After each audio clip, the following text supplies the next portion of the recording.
You ever have one of those days? You check your phone, your investing app is just bleeding red, that little knot in your stomach? Imagine that feeling, but for an entire country, for the whole world. That was October 1929. But the story they teach you in school, the stock market crashed, everyone got sad, then FDR fixed it, that's the children's version. It's wrong. This wasn't just a market correction. It was a hostile takeover of the entire global financial system, a fight for control over the very definition of money. This is the real story to the Great Depression, the one that explains so much about today. First, you had the party, the Roaring Twenties. Everyone was a genius, your barber, your shoe shine guy. Everyone was giving stock tips. Why? Because credit was cheap, and the new kid on the block, the Federal Reserve, was keeping the punch bowl full. This was the birth of modern asset management for the masses, except nobody was managing anything. They were just gambling. People were buying stocks on margin, a fancy term for borrowing money to buy something you hope goes up. It created one of the biggest financial bubbles in history, but prosperity built on debt isn't real. It's a lease, and the bill always comes due. And then the music stopped. The market crashed. That wasn't the depression. That was just the symptom. The disease was the response.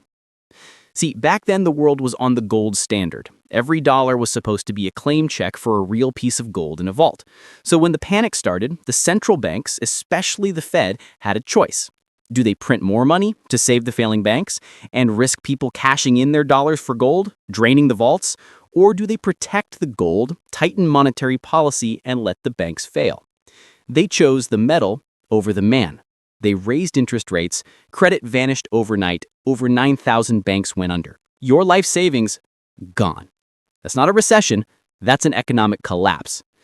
And the gold standard acted like a virus. It connected every country. If Britain had a financial cold, America would soon get the flu.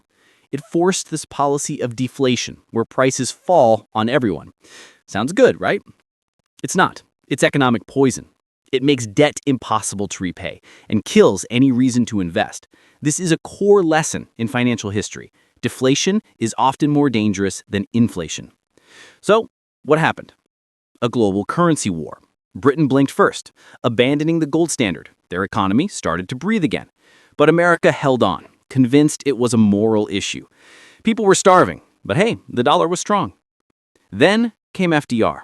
In 1933, his first move wasn't about jobs. It was about money. He declared a bank holiday, and then he did something unthinkable. He made it illegal for you, a private citizen, to own gold. He confiscated it. Then he immediately changed the price, devaluing the dollar by 40% overnight. That was the largest single transfer of wealth from the people to the government in U.S. history. He broke the dollar's promise to save the system. He replaced the old gold standard with a new reality, fiat currency, money based on trust in the government. Because every financial crisis since then has followed this playbook. Look at the financial crisis 2008. Banks were failing, but this time they didn't choose deflation. They remembered the lesson. They chose inflation. The Fed didn't tighten. It printed trillions, quantitative easing, 0% interest rates. Same disease, different medicine. In the 30s, the government took your gold. Today, they just devalue your cash in the bank account through inflation. It's quieter, slower, but the result is the same. A transfer of wealth, a concentration of power. Your purchasing power pays for the bailout. The Great Depression wasn't a one-time event. It was the manual. It taught governments that in a real crisis, they will break any rule to survive. It transformed our understanding of how money works.